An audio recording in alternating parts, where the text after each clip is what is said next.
자, 오늘은 심층 인터뷰 한 달에 한 번 있는 날이죠. 여의도 신사들 해서 신사 두 분 모시고 네.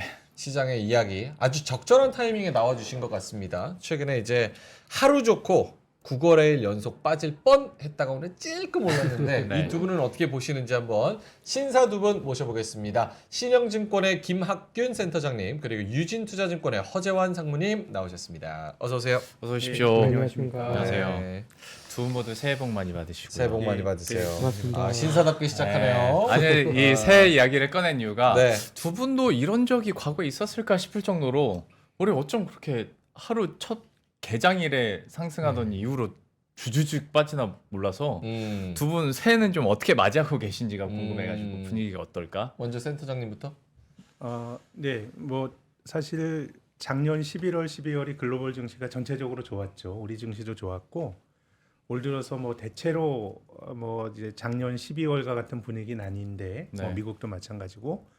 근데 이제 유독 한국이 글로벌 주요국 중에선 성과가 좀 제일 안 좋으니까요. 네. 그러니까 이게 뭐 어쨌든 뭐 이거 저는 뭐 꼭 그 인과성은 별로 없다고 보는데 1월 주가와 한 해 주가가 보면은 좀 비슷하게 움직이는 경향들이 좀 있어요. 그래서 지금 뭐 이례적 현상이라 그래서 뭐 1월 첫날 주가를 보고 뭐 한 해를 전망한다라든가 또 1월 주가를 보고 한 해를 전망한다라든가 사실 특별한 논리적 그 연결고리는 없으니까 이례적 현상이라고 부르는데 아무튼 뭐 시장의 장기 박스권에서 고생하고 있는데 올해도 좀 한국 시장이 힘들게 출발하는 아이고. 것 같습니다. 그러면 1월을 보고 전체 1년 주가를 뭐 맞출 수 있다고 만약에 생각을 한다면 네. 지금까지 상황을 봤을 때는 그러면 1년 내내 조금 쉽지는 않겠다 이런 쪽으로 생각을 해야 되나요? 그래도 1월이 뭐 아직 절반이 남아 있으니까. 맞아요. 예. 네, 아직 한발 절반 남았다. 있잖아요. 네. 그러니까 그 얘기하고 알겠습니다. 싶었어요. 네. 네. 그럼 우리 그 허재환 상무님은 어떻게 보시는지 1월 지금까지 진행이 됐을 때는. 예, 뭐 우울하죠 뭐. 네. 그러니까 이게 11월, 12월에 워낙 사실 시장이 좀 뜨거웠었잖아요. 그래서 약간 12월 말에는 이거 약간 좀 오버슈팅 아닌가라는 생각을 좀 했고 뭐 연초에는 좀 쉬었다 가는 게 맞겠다라고 생각이 좀 드는데 그런 거 치고도 지금 너무 무기력하게 좀 빠지고 있고 특히 그나마 이제 코스닥 시장이 좀 좋다가 이제 지난 주말부터는 또 코스닥 시장도 좀 힘을 잃어버리니까 네. 사실 뭐 지금 약간 뭐랄까요 이렇게 좀 비빌 언덕이 없다 뭐 이런 느낌이 좀 있을 정도로 약간 좀 무기력한 느낌이고요. 그러니까 제가 조정을 조금 예상을 했던 것보다도 좀 더 훨씬 약한 것 같습니다.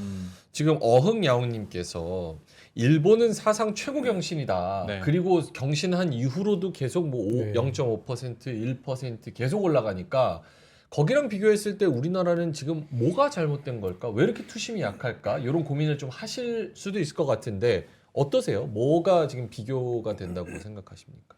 근데 일본은 몇 가지 좀 이슈가 있었던 것 같아요. 그러니까 그 일본이 그 12월 달에 아시는 분들은 다 아시겠습니다만은 NISA라고 해서 일본 저축 계좌 네. 요게 그 최대 한도를 800만 엔에서 1,800만 엔으로 엄청 늘렸거든요. 2배 가까이 늘렸는데 그 계좌는 저희로 치면 이제 ISA 같은 계좌입니다. 이제 계좌에 돈을 넣어놓고 투자를 하면은 이제 세금을 안 내는 거죠. 네. 근데 이제 그게 그 소액 그 투자자들, 개인 투자자들의 어떤 그 연금 투자, 장기 투자를 유도하기 위해서 만든 제도인데 그 제도가 이제 그 한도가 늘린 게 올해 1월 1일부터 이제 시작이 된 거니까 이제 그 제도를 계기로 해서 지금 일본 시장에서는 돈이 이제 좀 그 주식 계좌로 이제 넘어가고 있는 그러니까 이제 개인 투자자들의 어떤 활발한 참여 이런 것들이 저희랑 좀 차이가 좀 있는 것 같아요. 그다음에 또 한 가지는 이제 일본이 갖고 있는 독특한 그 금융 완화 정책. 네. 그래도 올해는 뭔가 금리를 뭐 올리든지 아니면 뭐 일드 커브 컨트롤이라는 통화 정책 완화 정책을 좀 그 정상화한다는 기대들이 좀 컸었는데 네. 그 12월 말 1월 초에 이제 도쿄 12월 달 물가가 나왔는데요. 물가가 뚝 떨어져 나오겠습니다. 이제 그러면서 일본은 역시 금리를 안 올릴 수도 있겠구나. 이러면서 이제 엔이 좀 다시 약해지면서 이제 일본으로 또 이제 그 달러 대비한 돈들이 이제 들어오면서 뭐 일본은 사실 지금 대내외적으로 안으로는 개인 투자자들의 어떤 그 소액 투자 자금들이 몰리고 밖에서는 이제 엔화 약세를 이용한 어떤 자금들이 이제 오는 그런 상황이다 보니까 뭐 이래저래 좀 일본하고 저희가 좀 차별이 좀 많이 되는 것 같은데 좀 뭐 개인적으로 좀 얄밉다는 생각이 많이 얄밉죠. 듭니다. 씁쓸하고. 상무님께서는 이제 그러니까 제도적인 측면이나 요즘에 있었던 이슈 설명을 해주셨는데 그러면 이제 센터장님께는 사실 일본과 한국 간에 지금 이렇게 방향성이 다른 이유 중에 또 큰 하나가 실적 전망이지 않을까 싶거든요. 네. 그러니까 우리나라는 실적 전망이 계속 하향 조정되고 있고, 근데 일본은 오히려 개선이 되고 있는 상황인데 이게 뭐 계속 갈까요? 어떻게 보십니까? 근데 확실히 환율 효과가 있는 것 같아요. 환율 우리가 효과. 이제 2008년도 글로벌 금융위기 직후에 우리가 뭐 일본에 여행 가기 되게 좋아졌잖아요. 제 지인이 오사카 그 몇 달 전 주말에 다녀오더니 대한민국 오사카시라고 한국 사람이 너무 많아가지고. 너무 많다고. 그러니까 뭐 엔이 굉장히 약하니까 우리가 관광 가긴 좋지만은 이게 그 수출하는 기업들 입장에서는 한국이 되게 불리하죠. 그렇죠. 그래서 저는 뭐 일본의 제조업의 상징이 도요타 자동차인데 우리나라 현대 기아차도 저는 지난 한 10여 년 동안의 글로벌 자동차 업체 중에서 정말 약진한 업체인 것 같은데 저는 한국의 현기차가 도요타를 결정적으로 따라잡았던 게 2008년 글로벌 금융위기 직후에 환율 효과가 굉장히 컸다고 봅니다. 네. 그때 이제 실질 실효 환율이라 그래서 우리가 이제 달러와 원화를 비교하는 환율을 보지만 다른 통화 가치와 한꺼번에 그러니까 통화 가치의 종합적인 성적표라고 할 수 있는데요. 2008년 금융위기 때 한국 원화가 한 30% 가까이 실질 실효 환율이 절하가 됐는데 그 당시 엔화는 5% 정도 절상이 됐습니다. 네. 그러니까 우리 기업 입장은 너무너무 좋았던 거예요. 근데 최근 한 3년 동안 보면 우리가 달러 대비해서는 원화가 많이 절하가 됐지만 다른 통화와 같이 비교해보면 한국 원화는 한 3%밖에 절하가 안 됐는데 일본 엔화는 25%나 절하가 됐으니까 과거에 이제 한국이 받았던 수혜를 일본이 좀 많이 보는 것 같고 저는 두 번째는 일본이 제도가 확실히 좀 바뀐 것 같아요. 어떤 의미냐면 작년 4월 달에 동경증권거래소가 이제 일본에 있는 상장사들 중에서 굉장히 큰 회사들에게 PBR이 1배 미만인 주식들 주가 보양 계획을 밝혀라라고 네. 하는 이게 우리 상식으로 보면 좀 잘 안 맞는 거거든요. 거래소가 거래 체결만 시켜주면 되지 왜 주가 부양 계획을 밝히냐인데 일본이 과거에 아베가 집권했을 때부터 그런 문제의식을 가졌던 것 같아요. 일본도 부가 잘 안 도는데 이 부를 가지고 있는 게 한쪽은 노인이고 한쪽은 기업들이에요. 근데 전 세계에서 PBR이 제일 낮은 나라가 한국이고 얼마 전까지 일본이 제일 낮았거든요. 그러니까 PBR이 낮다고 하는 거는 장부상의 주주들에게 귀속이 되는 자기 자본보다 시가총액이 더 낮은 거예요. 네. 그거는 과거에는 화려해서 돈을 잘 벌었지만 미래의 비전이 없으니까 주가가 낮게 디스카운트 되는 거거든요. 그럼 아베의 문제의식은 뭐냐면 이 돈을 능력 없는 기업들이 들고 있지 말고 배당해줘라 라고 하면서 일본이 주주 환원이 많이 늘어났고 아베 총리가 이제 재작년에 죽었지만 그 전에 아베가 수상에 있을 때 일본의 주주 행동주의 펀드 우리 좀 들어오세요라고 그러니까 정체된 사회를 바꾸기 위해서 주주 환원이라고 하는 컨셉을 잡았던 거고요. 그러니까 그게 뭐 도쿄 증권거래소가 주가 보양 계획을 밝히라는 게 다 그런 연장선상이거든요. 그래서 이제 일본에서 최근에 나왔던 뉴스 중에서 매우 흥미로웠던 게 일본 상장사들이 경영진이 소액주주들 지분을 사서 상장 폐지하는 네. 이런 MBO라는 게 많이 있다는 거예요. 근데 왜 상장 폐지를 시키냐? 그 주주들의 요구가 너무 드세가지고 이게 장기적으로 기업 경영을 하기 힘드니까 상장 폐지를 시킨다는 거거든요. 네. 근데 일본이라는 나라 생각해 보면 한국과 비슷하게 관계 자본주의예요. 한 달이 건너면 다 알고. 근데 그런 사회에서 주주들의 어떤 그 압박이 심하다라는 거는 굉장히 이제 일본 경제가 주주 중심으로 돌아가는 것에 대해서 뭔가 물꼬가 트인 것 같아요. 아, 너무 좋은데요? 그래서 뭐 이것도 뭐 장기적으로 제가 그 10월 달에 일본에 가서 일본에 기업하는 분들 만나 보니까 일본의 노신사들이 아주 개탄을 해요. 이게 금융시장에 미국식의 카우보이들이 들어와 가지고 네. 분탕질을 한다. 일본 자본이 원래 이런 거 아니고 너무 단기주의적으로 돌아간다는 건데 네네. 저는 뭐 그런 비판을 할 수도 있지만 일본처럼 정체가 된 사회가 뭔가 몰핀을 아주 강하게 맞았고 그렇죠. 그러다 보니까 꿈틀하면서 장기적으로 어떻게 될지 모르겠지만 어쨌든 주주들에겐 좋은 변화가 나타나고 있고 그래서 저는 일본에서 나타나는 변화가 주주 환원의 증가도 그 확대도 일본 주가 설명할 수 있는 중요한 요인이라고 봅니다. 지금 질풍가도님께서 이게 본질이고 팩트입니다라고 말씀을 해주시는데 저도 항상 다른 프로그램에서도 요 얘기를 하거든요. 뭐 코리아 디스카운트 왜 받냐 뭐 이런 얘기를 하지만 본질적으로 이제 주주환원 정책과 일본이 이렇게 강력하게 좀 주가를 부양하겠다는 그런 의지 이런 것들을 보여줘야 약간 한국도 그런 디스카운트가 좀 해소가 되지 않을까 이런 생각이 드는데 한국도 좀 따라갈 수 있을까요? 고 일본의 행보를? 이게 보는 게 이게 무슨 자본주의가 그런 거냐 생각할 수 있지만 네. 우리나라도 과거 박근혜 정권에서 이때는 이제 양극화에 대한 문제 의식이었던 것 같아요. 기업은 굉장히 부자인데 가계로 돈이 잘 안 도니까 2014년에 한국에서 초과소득 환류세제란 걸 해서 우리나라 얘기입니다. 돈을 많이 번 기업이 일정 부분을 설비 투자하든가 주주들에게 배당 주든가 노동자들 임금을 올려주지 않으면 징벌적 과세를 했었거든요. 네. 그래서 뭐 일본도 하다 안 되니까 이런 정책이 나오는 건데 뭐 저도 한국의 주가가 만약에 레벨업이 된다 그러면 뭐 경기나 기업이익이 늘어나서라기보다는 그런 식의 제도의 변화가 어떤 한국 시장의 레벨업을 가져오지 않을까라는 기대를 갖고 있는데 근데 뭐 당장은 어쨌든 일본에 비하면 그런 단서들이 좀 적은 거는 또 인정을 해야 쉽지 되는 않죠. 거죠. 일본도 당시에 뭐 자본민주주의 얘기도 그래서 막 나오기도 했었고 쉽지 않습니다. 근데 쉽지 않죠. 이게, 예, 하지만 강력한 또 몰핀이. 가야 될 방향이라는 거. 알겠습니다. 여의도 신사들 함께 하고 있는데 저희가 여러 질문들이 있는데 오늘 메뉴판을 그냥 두 분한테 드릴 테니까 편하게 하시고 싶은 메뉴 하나를 찝고 말씀을 하시면 좋을 것 같거든요. 첫 번째가 이제 금리 관련해서 금리 인하 기대감 요거 너무 높다 낮다 혹은 또 다시 금리 인상을 미국에서 또 외치는 학자들도 있다고 해요. 그래서 금리에 관한 부분. 두 번째로는 선거. 전 세계적인 선거에 대한 그런 부분, 그리고 대만에 대한 이야기. 세 번째로는 실적 시즌. 이 세 개의 메뉴판이 있는데 세 분이서 가장 중요하다고 생각하시는 부분 하나를 찝어서 말씀해 주시면 좋을 것 같아요. 허재환 상무님부터. 저요.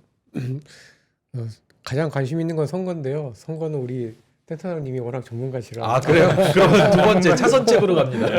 어떤 신사답네요. 양보하는 그 모습도. 아니 제가 듣고 싶어서 네. 그런 거고요. 알겠습니다. 그러면 상무님은 어떤 거를 그 다음에 뭐로 할까요? 실적이랑 금리.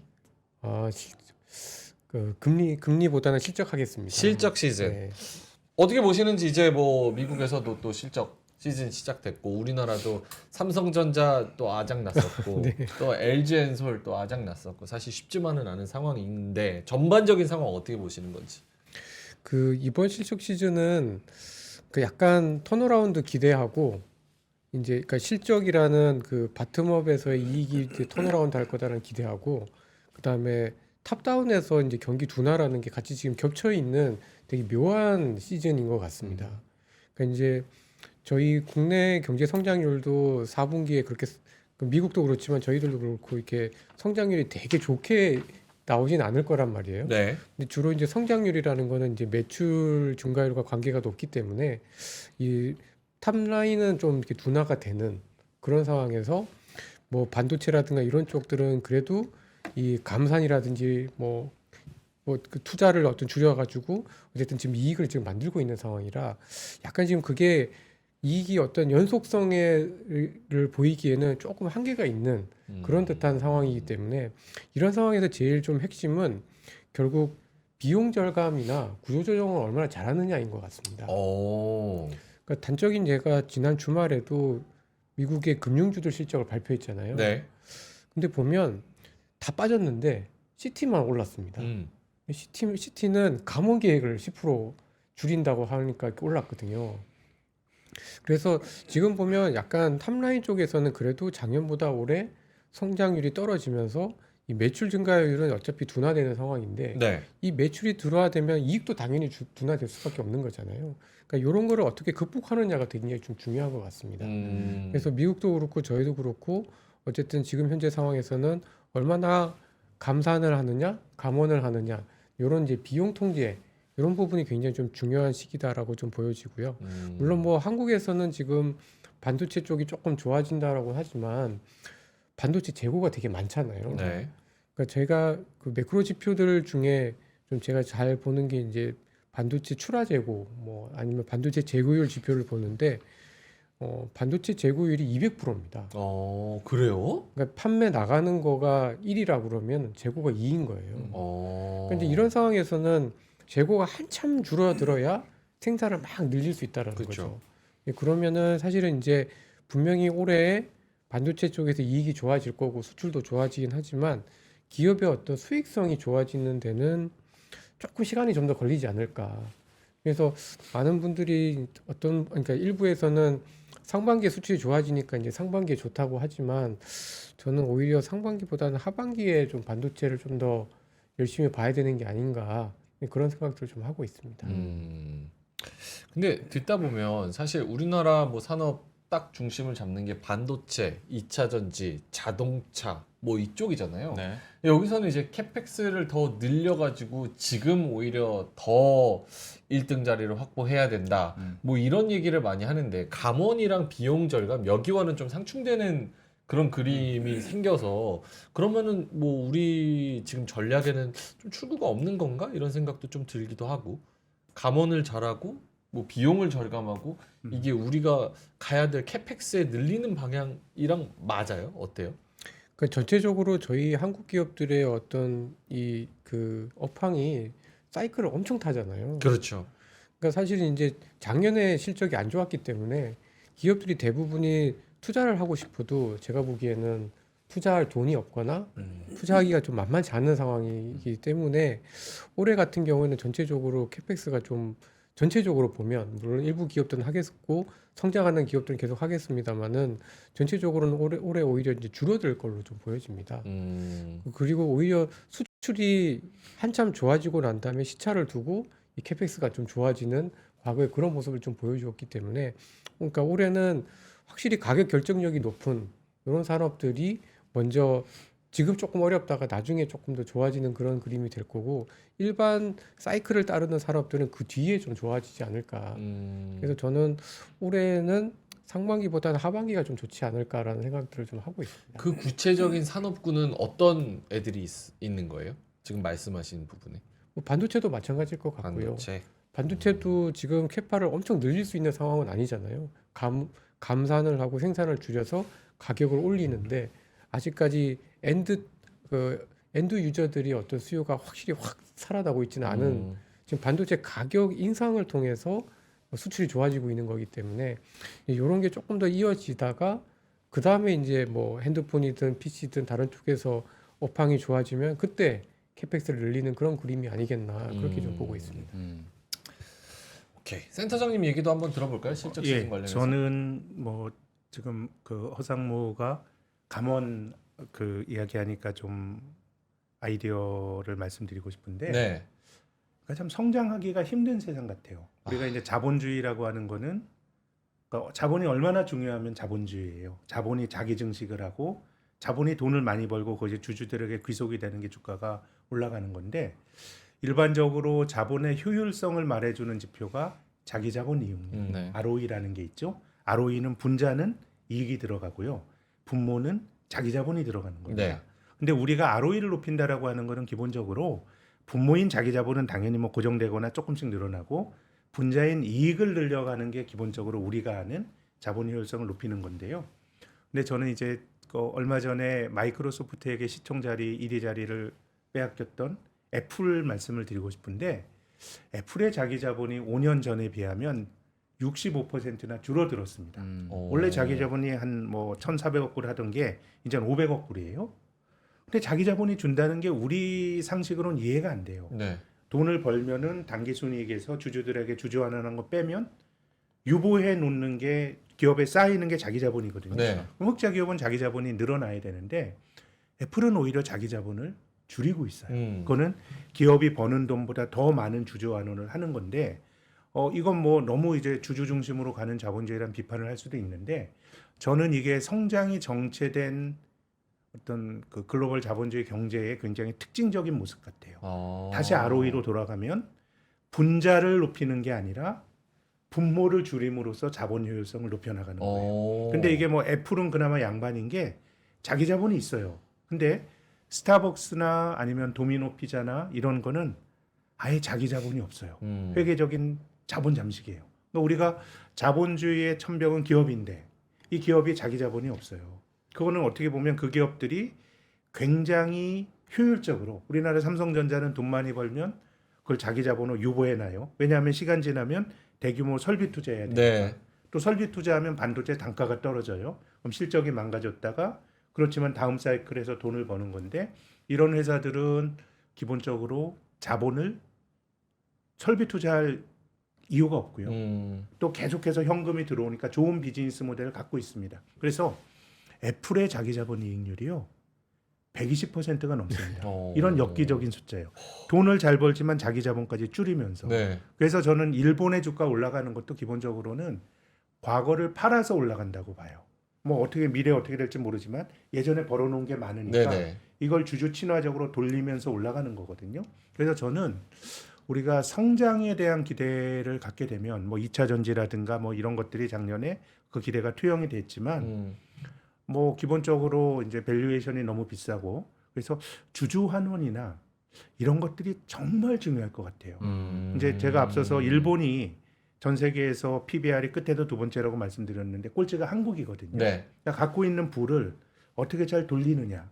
그렇게 보면 이제 최근에 우리나라 기업들이 증자가 너무 많죠. 뭐 LG 에너지 솔루션 큰 돈이 갖고 물론 이제 성장하는 경제에서는 자본을 늘리는 게 효율적인 전략일 수가 있는데 네. 한국 같은 경우는 조금 미국과 반대인 것 같고 그래서 저는 지금은 뭐 이익이 늘어나고 이런 섹터들이 늘 우리가 찾고 주가가 반영을 하겠지만 그런 것도 중요하겠지만 한국 증시 전체적으로 보면 자원의 배치를 어떻게 할 거냐 주주들에게 얼마나 친화적으로 돌릴 거냐 배당을 하는 게 ROE를 좀 높이는 효과도 있어요. 예, 주주들에게 돌려줌으로써 자기 자본을 줄이는 효과도 있는데 우리가 미국과 같이 되기에는 어려운 경제 구조이지만 한편으로는 그런 친화적인 기업들이 좀 재평가될 수 있고 저는 일본도 본질적으로 그런 코드가 있다고 봅니다. 사실 뭐 저도 어느 기업의 주주이기도 하니까 네. 주주 환원 정책이 더 활발하게 이루어졌으면 하는 바람도 당연히 있습니다만 앞에서 이제 상무님께서 잠깐 얘기해 주신 것처럼 우리나라는 아무래도 사이클을 많이 타는 기업들이 네. 많다 보니까 사이클을 타면 어떻게든 기업 입장에서는 좀 고간을 채워두고 싶은 그럼요. 그게 좀 많이 그렇죠. 있잖아요. 거기에 대한 한계점도 물론 있겠지만 결국 장기적으로 좀 이런 저성장 국면에서는 나갈 방향이 그러니까 이게 그쪽에 있을 좀 것이다. 뭐 축소제약의 자본주의고 이렇게 하게 되면 오직 주주들만 좋아요.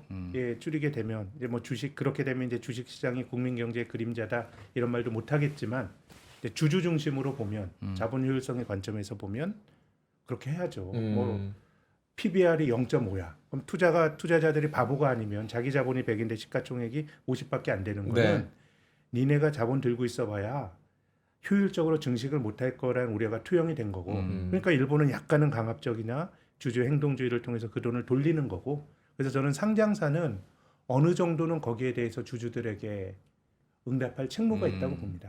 우리가 그럼 이렇게 투자할게 네. 이렇게 해서 장기적으로 효율을 높일게라는 얘기를 하든가 그렇기 때문에 저는 한국이 어떤 점에서 보면 일본처럼 한번 그런 분위기가 만들어졌을 때 레벨업이 될 수 있는 가능성이 있는 나라라고 생각합니다. 알겠습니다.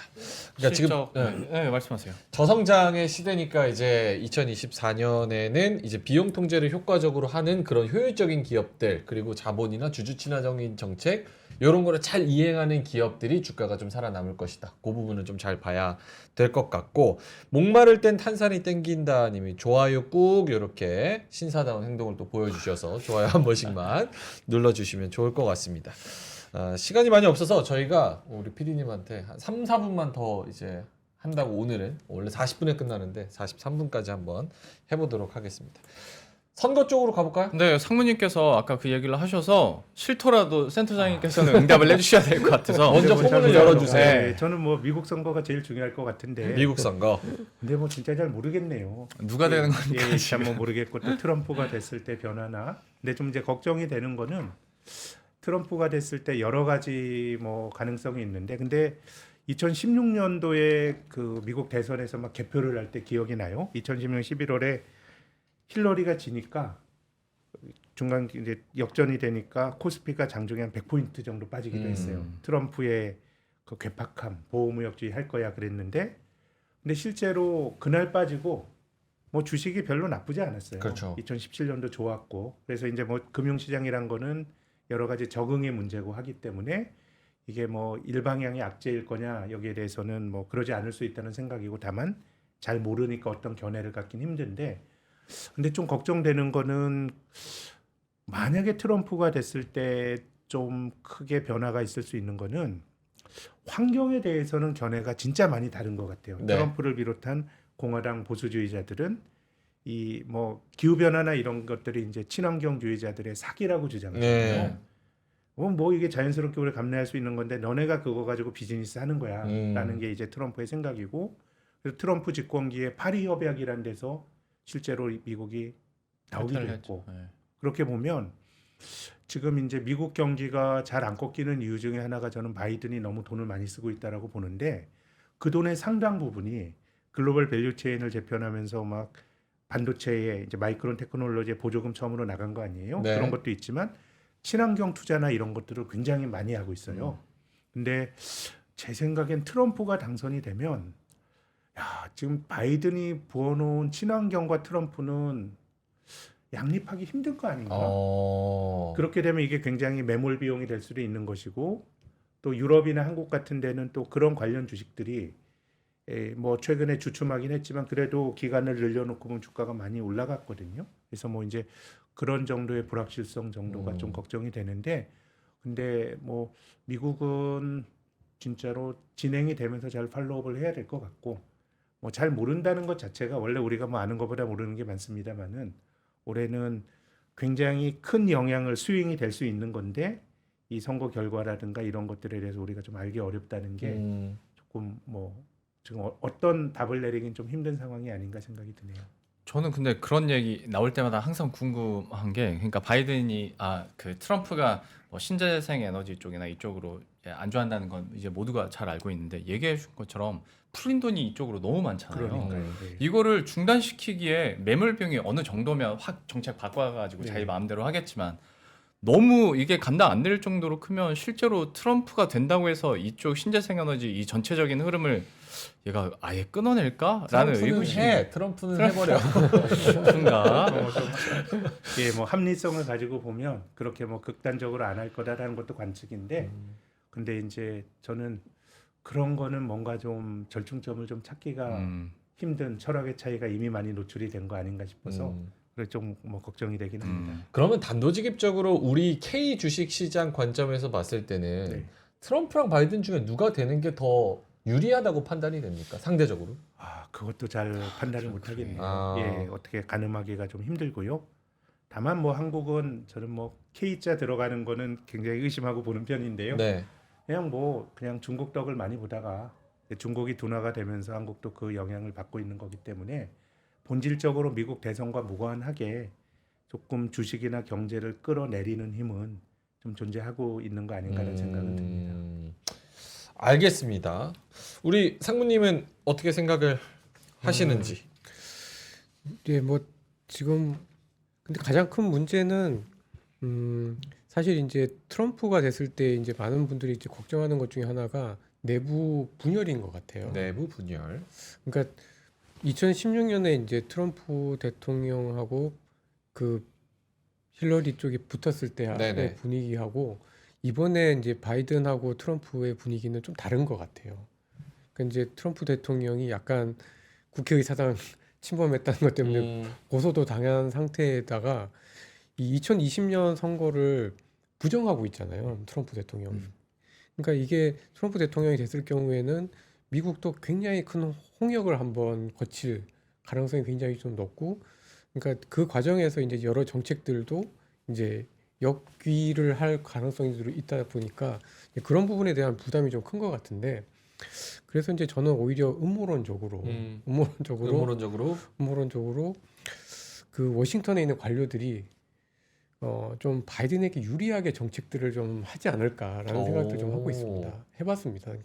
그러니까 예를 들면 최근 들어서 12월 달 FMC 때 의외로 그 파월 의장의 발언의 수위가 갑자기 좀 바뀐 것도 저는 뭔가 좀 그런 데서 좀 그 이유를 좀 찾아야 되지 찾아보면 어떨까라는 생각들도 좀 해봤었고요.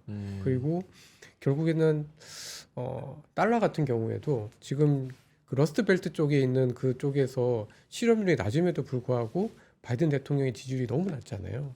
근데 그런 쪽에서 계속 뭐 그 경기가 좀 더 좋아져야 되는데 지금보다 미국 경기가 더 좋아지긴 너무 쉽지 않은 상황이다라고 보면 주가든 뭐 금리든 뭐 환율이든 어쨌든 사람들한테 조금 더 부를 지어주는 쪽으로 정책들을 조금 더 가게 하는 과정에서 의외로 정치적인 불확실성이 큼에도 불구하고 오히려 그런 걱정이 크면 클수록 시장은 또 좀 잘 버티지 않을까, 돈은 더 많지 않을까 그런 생각들을 좀 해볼 수 있을 것 같습니다.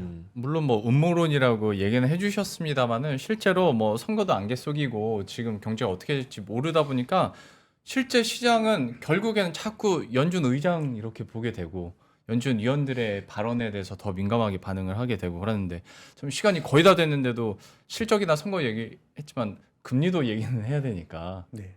연준의 네. 다양성 그리고 금리 인하에 대한 전망이나 시기가 자꾸 좀 달라지고 있단 말이죠. 어떻게 네, 보고 지금 계십니까? 뭐 아직도 3월 조기 금리 인하가 금융시장의 다수 의견인 것 같은데, 근데 저는 그러기에는 미국 경제가 너무 뜨겁고 또 잠재적으로 미국 정부가 돈을 너무 많이 쓰려고 하기 때문에 조기 금리 인하보다는 조금 뒤로 밀리지 않을까라는 생각이고요. 또 우리나라 한국은행 역시 이제 뭐 미국 따라 금리 올리기는 좀 힘들다는 거는 뭐 합리적 선택인데 미국보다 선제적으로 또 금리를 빨리 내리기는 좀 힘들지 않을까라는 생각이고 그러면은 좀 금리 인하 시가 뒤로 좀 3월보다는 뭐 2분기 후반이나 이렇게 좀 밀리지 않을까 뭐 그런 생각이고 뭐 그거는 또 그만큼 또 주식시장에 약간 부정적인 연초 흐름에 부정적인 영향을 줄 수 있다고 봅니다. 그러면 조금 미뤄야 된다. 네. 성우님께서는 바이든을 생각한 파월의 그러면 일정은 어떻게 될 것 같습니까? 그러니까 돈을 어쨌든 많이 쓸 것 같은데 이게 이제 금리가 너무 높으면 안 되니까 저는 이 경기만 생각했을 때는 저도 센터장님처럼 조금 미뤄질 거다라고 좀 보고 있는데요. 네. 만약에 정말 바이든 대통령에게 밀어주고 싶다라고 하면 경기가 너무 나쁘지 않아도 인플레만 좀 어느 정도 2%대를 보면은 네. 금리를 인하를 할 수도 있지 않을까. 선제적으로. 그러면은 그래서 저희는 원래는 한 7월 정도 인하를 생각을 했었는데요. 정치적인 이벤트들을 생각하면 한 네. 5, 6월 달에도 3월은 조금 너무 빠른 것 같고 이렇게 인하를 해주면 7, 8월 이후에 미국 경기가 그래도 조금 더 좋아질 수 있는 환경을 좀 만드는 데 좀 도움이 되지 않을까 싶어서 한 5, 6월 이후에 한 3번, 4번 정도 인하를 좀 예상을 하고 있습니다. 유진투자증권에서는 애초에 첫 번째 금리 인하가 하반기였었군요. 예, 처음엔 지난해 연말에 전망했을 때는 그랬습니다. 알겠습니다. 자, 오늘 여의도 신사들 두 분 모시고 그래도 금리까지 얘기를 하긴 했네요. 겨우 실적 관련해서 그리고 선거 관련해서 그리고 우리 금리 관련해서 또 이야기를 나눠봤습니다. 사실 시간이 짧은 게 제일 아쉽네요. 두 분은 그러게요. 저희가 한 3시간 정도 이제 뽑을 수 있는 분들인데 신사분들인데 30분으로 조금 약간 박한 거 아닌가 싶어서 저희가 다음번에는 조금 더 여유를 가지고 모시도록 하겠습니다. 오늘 괜찮으셨어요, 두 분? 아, 네. 예, 근데 허상무를 만나면 제가 마음이 차분해져서 그러시는 분들이 어떤지 모르겠습니다. 신사다운 분위기 굉장히 좋습니다. 자, 그러면 두 분은 여기서 좀 인사를 드리도록 하겠습니다. 오늘 심층 인터뷰 여의도 신사들 신영증권의 김학균 센터장님, 유진투자증권의 허재환 상무님이었습니다. 두 분 고맙습니다. 고맙습니다. 감사합니다.